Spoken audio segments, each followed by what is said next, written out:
ప్రభువైన యేసుక్రీస్తు పరిశుద్ధ నామములో ఈ వాక్యాన్ని వింటున్న ప్రతి వారికి ది ఫాదర్స్ ఫెలోషిప్ తరపున హృదయపూర్వకమైనటువంటి వందనాలు. మత్తయి సువార్త 10వ అధ్యాయము 28వ వచనం.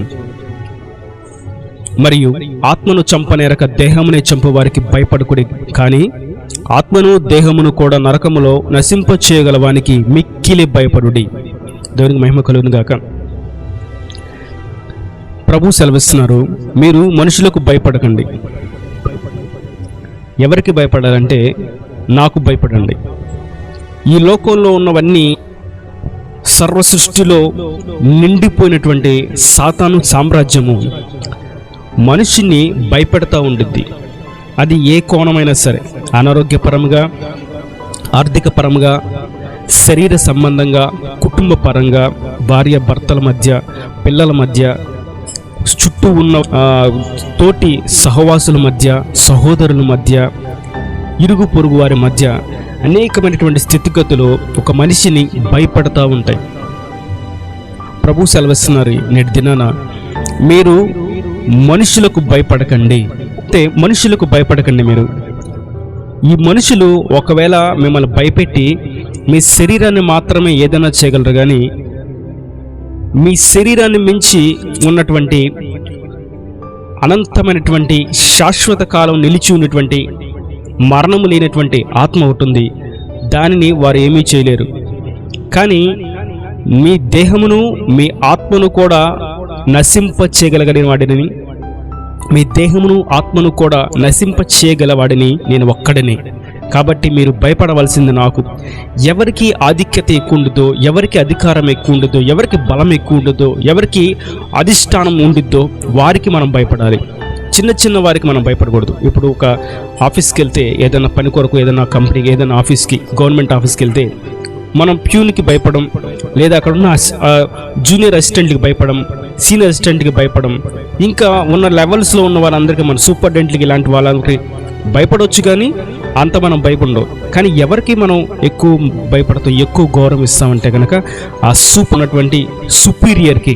ఒకవేళ ఐఏఎస్ ఆఫీసర్ అయితే కనుక కలెక్టర్కి, ఒకవేళ చీఫ్ మినిస్టర్ ఆఫీసర్ అయితే చీఫ్ మినిస్టర్కి, సెక్రటరీకి, చిన్న చిన్న స్థాయిలో వాళ్ళకి మనం భయపడాల్సిన అక్కర్లేదు. వాటికంటే మించి ఇప్పుడు ఐఏఎస్ దగ్గర ఉన్నటువంటి అసిస్టెంట్ చెప్తాడు, మీరు ఇలా చేయండి అని.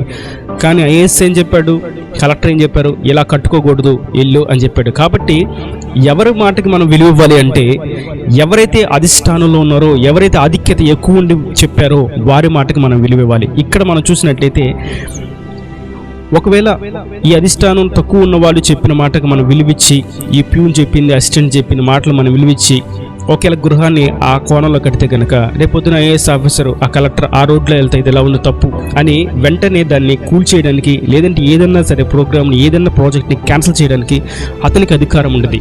కాబట్టి మనం ఎవరికైతే అధికారం ఎక్కువ ఉంటుందో, ఎవరికైతే బలం ఎక్కువ ఉంటుందో వారికి మనం భయపడాలి. వాక్యం సెలవిస్తుంది, ఈ లోకంలో ఉన్న రాజ్యాధికారం సాతాను గడి చేతిలో ఉంది. వాడు మిమ్మల్ని భయపెడతాడంతే. మహా అయితే మీ శరీరాన్ని, ఈ మట్టిలో కలిసిపోయే మట్టి శరీరానికి ఏదన్నా హాని కలిగించవచ్చు, బలహీనత పెట్టవచ్చు, అనారోగ్యం తీసుకురావచ్చు. కానీ ఒకవేళ వాడు మరణానికి తీసుకెళ్లే అవకాశం ఉంది. ఎలా అంటే, ఎవరిని మింగుదుమా అని వాడు గర్జించే సింహం వలె తిరుగులాడుతూ ఉన్నాడు. వాడు మింగివేయడానికి అవకాశం ఉండిద్ది. కానీ వాడు చేయగలిగింది ఏంటంటే, మీ శరీరాన్ని మాత్రం ఈ భూమి మీద తుడిచిపెట్టగలడు. కానీ నేనైతే మీ శరీరమును ఆత్మను కూడా నా చేతిలో ఉన్నాయి, నేను దాన్ని నాశనంకి అప్పగించగలను. కనుక మీరు నాకు భయపడింది. ప్రభువా, మీకు ఎందుకు భయపడాలి మేము అంటే, ఈ లోకంలో ఉన్న అపవాది ఎవరిని మింగుదామో అని గర్జించి సింహములు తిరుగుతూ వాడితో పాటు నరకానికి తీసుకెళ్ళడానికి తిరుగుతున్నాడు. నేనైతే మీ పట్ల కరుణ కలిగి మిమ్మల్ని నరకం నుంచి తప్పించడానికి, పరలోకం చేర్చడానికి మీ దగ్గరికి, మీ వద్దకు శరీరధారిగా నేను వచ్చాను. శరీరధారిగా, ప్రేమకు ప్రతిరూపంగా, దైవ స్వరూపమును ధరించుకునే వాడిని, శరీరాన్ని ధరించుకున్న వాడిని నేను మీ మధ్య సంచరించాను. కనుక ఆత్మను దేహమును నరకమును పడవేయగల వాడికి మాత్రమే మీరు భయపడండి. కాబట్టి ఆత్మను దేహమును కూడా చంపగలిగినటువంటి దేవునికి మాత్రం మనం భయపడాలి. సాతానుగాడు శరీరాన్ని మాత్రమే చేయగలడు. నేనైతే మీ శరీరమును ఆత్మను కూడా నశింపచేయగలను.